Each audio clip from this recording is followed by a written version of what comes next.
اللهم صل على سيدنا محمد وأسجر الظالمين بظالمين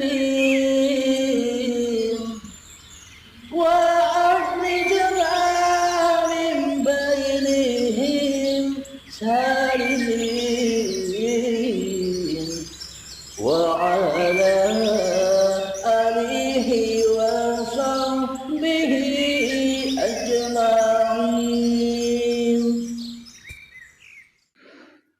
Assalamualaikum warahmatullahi wabarakatuh.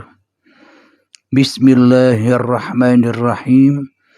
Ashhadu an la ilaha illallah wa ashhadu anna Muhammadar Rasulullah. Allahumma salli ala sayyidina Muhammad wa ala ali sayyidina Muhammad. Rabbis rahli sadri wa yassirli amri wahlul 'uqdatam min lisani yafqahu qawli. Amin. Bismillahirrahmanirrahim.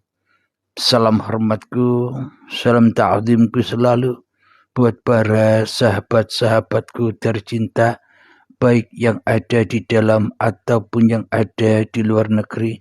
Semoga kita semua senantiasa bersama-sama di dalam syafaatnya Allah, di dalam pertolongan, di dalam pemeliharaan, dan di dalam berkecukupan di sisi Allah Subhanahu wa ta'ala.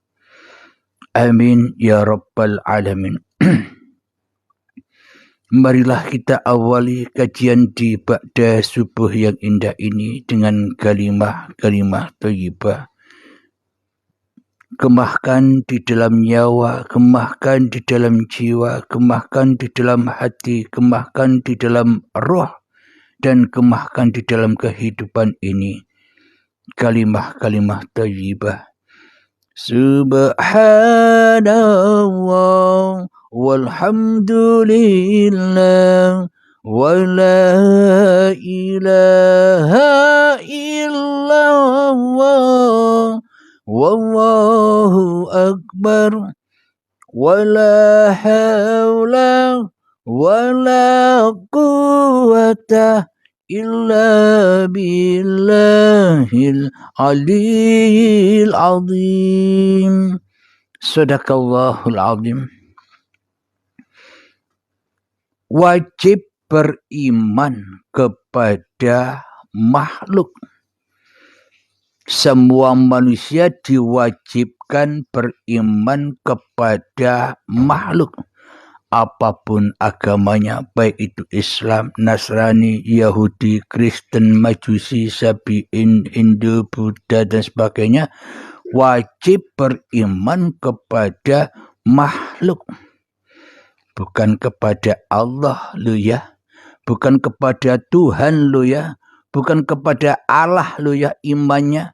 Wajib iman kepada makhluk. Terbukti, terrealisasi di dalam kehidupan ini iman yang ada di dalam dada kita selama ini hanyalah iman kepada makhluk daripada beriman kepada Sang Khalik. Ternyata terrealisasilah iman kita semua umat manusia selama ini hanya iman kepada diri manusianya sendiri di dalam dadanya. Hanya mengakui kewujudan diri manusianya sendiri di dalam dadanya. Hanya beriman kepada kehidupan manusianya sendiri di dalam dadanya. Hanya meyakini kekuasaan diri manusianya sendiri di dalam dadanya. Bukankah begitu, sobat? Muhallah, bohonglah, dustalah kita selama ini, termasuk saya, mengucap, aku beriman kepada Allah, aku beriman kepada Tuhan, aku beriman kepada Allah, aku beriman kepada Bapa, aku beriman kepada Romo, aku iman kepada Gusti. Tapi mung nyatane, tapi kenyataannya di dalam hati kita hanya iman kepada makhluk. Kita hanya iman kepada diri kita sendiri. Kita hanya iman kepada hawa nafsu yang selalu kita saksikan di dalam dada kita hanya ada makhluk. Wajib beriman kepada makhluk. Yang digembar-gemborkan manusia selama ini kan, jangan kau sibuk mengenali Sang Pencipta, tapi persibuklah dirimu untuk mengenali yang diciptakan. Inilah tanda bukti wajib bagi manusia beriman kepada dirinya sendiri. Bagi manusia beriman kepada hawa nafsunya sendiri. Kenapa? Doktrinnya sudah begitu. Jangan kau mengenali Sang Pencipta, kenali saja apa yang dicipta. Akhirnya manusia pada melehar imannya, ya termasuk saya.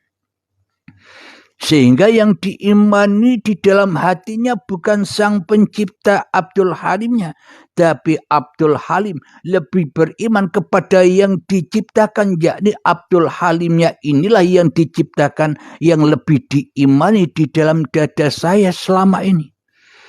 Sehingga berhubung saya hanya iman kepada Abdul Halim, sehingga saya hanya percaya kepada adanya Abdul Halim, sehingga saya hanya percaya dengan kewujudan, kehidupan, kekuasaannya.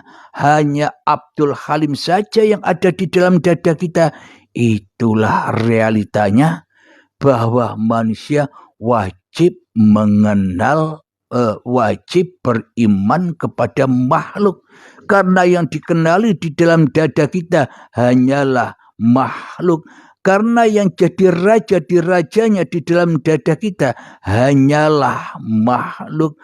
Bahwa yang kita imani selama ini hanyalah makhluk.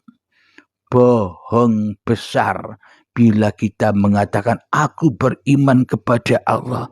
Bohong besar. Bohong besar bila kita mengatakan aku bertakwa, berbakti, menyembah, mengabdi kepada Allah, kepada Gusti, kepada Romo, kepada Bapa, kepada Sang Hyang Widi dan sebagainya. Tapi toh nyatanya yang ada di benak hati kita hanyalah makhluk yang kita imani ada wujud nyatanya. Hanya makhluknya. Maka gombal amolah apa-apa yang kita ucapkan.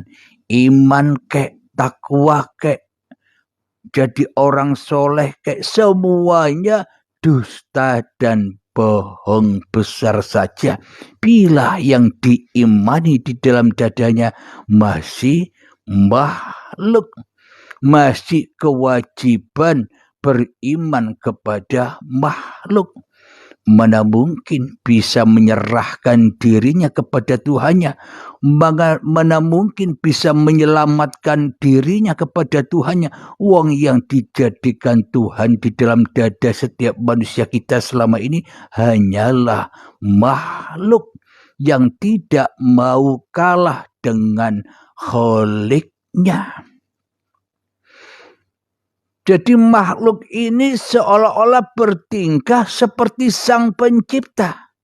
Duduk diciptakan oleh makhluk. Karena yang bisa duduk hanya makhluk. Sang Kholik tidak bisa apa-apa. Sehingga makhluk serupa dengan Sang Pencipta. Seolah-olah makhluk bisa minum kopi seperti ini. Mohon maaf ya. Karena di dalam benak hati makhluk Abdul Halim ini seolah-olah aku Abdul Halim lah yang bisa minum kopi. Allah mana bisa minum kopi. Allah mana bisa mengangkat gelas. Inilah iman kita selama ini. Kita menyerupai Allah karena kita hanya beriman kepada kemakhlukan diri kita masing-masing umat manusia.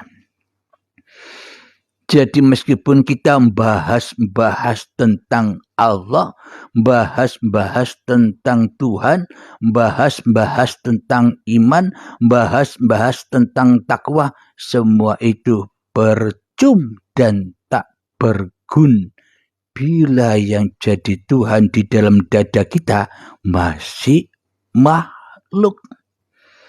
Hanya awang-awang, hanya bayang-bayang, hanya ilusi dan halusinasi saja, cerita yang tidak ada. Kenapa kok cerita yang tidak ada? Allahnya gaib kok. Tuhannya gaib kok. Allahnya gaib kok. Bapaknya, Romonya, Gustinya gaib kok. Apa bukti bahwa Tuhannya gaib?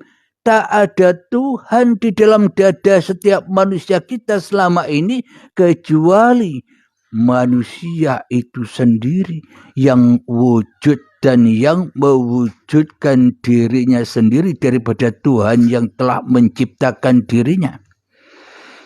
Berarti apa yang kita bahas selama ini kebohongan saja untuk pemuas agar dikatakan kita ini orang makrifat, agar dikatakan kita ini orang yang sudah kenal Tuhan, agar dikatakan kita ini sebagai orang yang bertakwa dan beriman.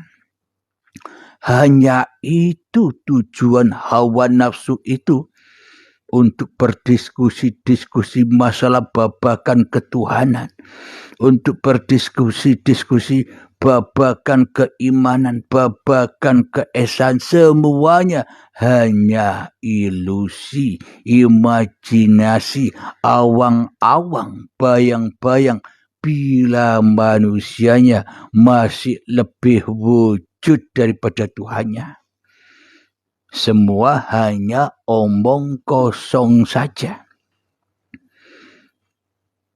Akan tetapi realitanya manusia selama ini hanya iman, yakin, percaya hanya kepada makhluk daripada Sang Khalik. Karena Sang Khaliknya ditiadakan, tak berguna lagi bagi makhluknya. Kenapa? Karena makhluknya sudah merasa bisa apa-apa sendiri. Karena makhluknya selama ini sudah merasa bisa jadi Tuhan-Tuhan itu sendiri. Kenapa manusia tak butuh Tuhan? Karena manusia merasa bisa mentuhani dirinya sendiri, mentuhani duduknya, mentuhani penglihatannya, mentuhani pendengarannya, mentuhani rasa-rasa yang ada di dalam dadanya, mentuhani segala aktivitasnya, mentuhani segala syariat-syariatnya, mentuhani ibadah-ibadahnya, mentuhani sholat-sholatnya, mentuhani sholawatan-sholawatannya, mentuhani zikiran-zikirannya. Manusia sudah serupa dan menyerupai Tuhannya. Karena manusia di dalam dadanya, termasuk saya, hanya beriman kepada makhluk, sehingga makhluknya dijadikan berhala, dijadikan Tuhan, sehingga manusia sama-sama jadi abdi dan jadi budak-budaknya syaitan. Allahumma shalli ala sayyidina Muhammad وأسقي للظالمين بظالمين وأخرجنا من بينهم سالمين وعلى آله وصحبه